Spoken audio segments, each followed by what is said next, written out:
ଆରେ କଣ ଶୋଇଛ? ଦେହ ଭଲ ନାହିଁ? ଗୀତା, ତମେ? ମୁଁ ମରିଛି କି ବଞ୍ଚିଛି କଣ ଦେଖିବାକୁ ଚାଲି ଆସିଲ? ଆରେ ମୋର କଣ ମନ ନାହିଁ ତମକୁ ଦେଖିବାକୁ ଆସିବାକୁ? ଯଦି ତମ ମନ ଥିଲା ଏତେ ଦିନ ହେଲା ତମେ କୋଉଠି ଥିଲ? ମତେ କାହିଁ ଦେଖିବାକୁ ଆସୁନଥିଲ? ଆରେ ମତେ ତ ସାନ ପୁଅ ବୋହୁ ମନା କରିଛନ୍ତି ବଡ ପୁଅ ବୋହୁ ଘରକୁ ଆସିବା ପାଇଁ। ମୁଁ କେମିତି ଆସିଯାଆନ୍ତି? ଏବେ କେମିତି ଆସିଲ କହିଲ? ଆରେ କାଲିଠୁ ସାନ ପୁଅ ବୋହୁ ବିବାହରକୁ ଯାଇଛନ୍ତି, ତେଣୁ ସେଇଥିପାଇଁ ଭାରି ତମ କଥା ମନେ ପଇଲା। ମୁଁ ଆସିଲି ହେରି ଲୁଚିକି। ହଉ ଛାଡ ସେ କଥା। ତମ ଦେହ କେମିତି ଅଛି କହିଲ?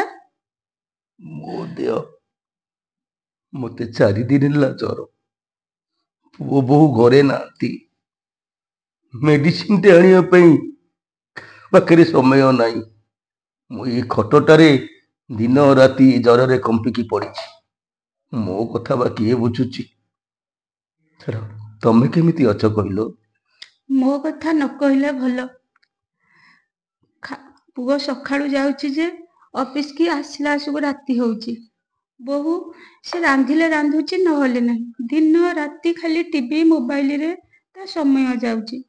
ଆଉ ମୁଁ ସକାଳୁ ଘର ଓଳାଠୁ ବାସନ ମଜାଠୁ ଲୁଗା ସଫା ପର୍ଯ୍ୟନ୍ତ କରୁଛି। ଆଉ ତା ପୁଣି ରୋଷେଇ ବାସ ବି କରୁଛି। ଦିନେ ଖାଇଲେ ଦିନେ ଖାଉନି। ମୋ କଥା ଛାଡ, ମୁଁ ଆଉ ବେଶୀ ଦିନ ବଞ୍ଚି ପାରିବିନି। ସେମିତି କହନି। ତମର ଯୋଉ ଅବସ୍ଥା ମୋର ବି ସେଇ ଅବସ୍ଥା। ମତେ ଖାଇବାକୁ ଆଣି ଥୋଇ ଦଉଛନ୍ତି। ମୁଁ ଖାଇଲି ନ ଖାଇଲି କେହି ପଚାରିବାର ନାହିଁ। ମୋ ଦେହ ଭଲ ଅଛି କି ଭଲ ନାହିଁ କେହି ବି ମତେ ପଚାରିବାର ନାହିଁ। ମୁଁ ଏଇ ଖଟଟାରେ ଏମିତି ମଲା ମଣିଷ ପରି ପଡିଛି। ଇଚ୍ଛା ହଉଛି ମରିଯିବା ପାଇଁ, ଆଉ ବଞ୍ଚିବାକୁ ଟିକେ ବି ଇଚ୍ଛା ନାହିଁ। ସେମିତି କୁହନି। ତମେ ଯେ ବଞ୍ଚିବନି ମୁଁ କଣ କରିବି? ମୁଁ ବଞ୍ଚିକି କଣ କରିବି?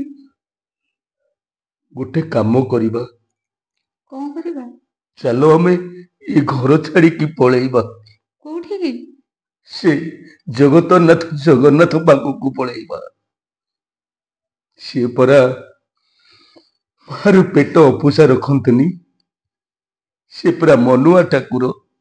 ସମସ୍ତିଙ୍କର ମନ ଜାଣି ପାରୁଛନ୍ତି।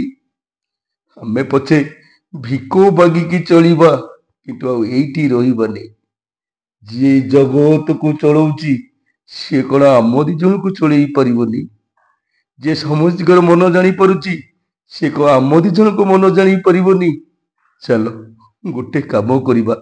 ଆମେ ଏ ପିଲାମାନଙ୍କୁ ଛାଡି ଆମେ ଚାଲ ସେ ଜଗନ୍ନାଥ ପାଖକୁ ପଳେଇବା। ସେଠି ପଛେ ଏମିତି ଭିକ ମାଗିବା କାନି ପତେଇକି, କିନ୍ତୁ ଏମାନଙ୍କ ପାଖରେ ଆଉ ମୁହୂର୍ତ୍ତେ ବି ରହିବାକୁ ଇଚ୍ଛା ହଉନି। ଚାଲ ଆମେ ଏଇଠୁ ପଳେଇବା।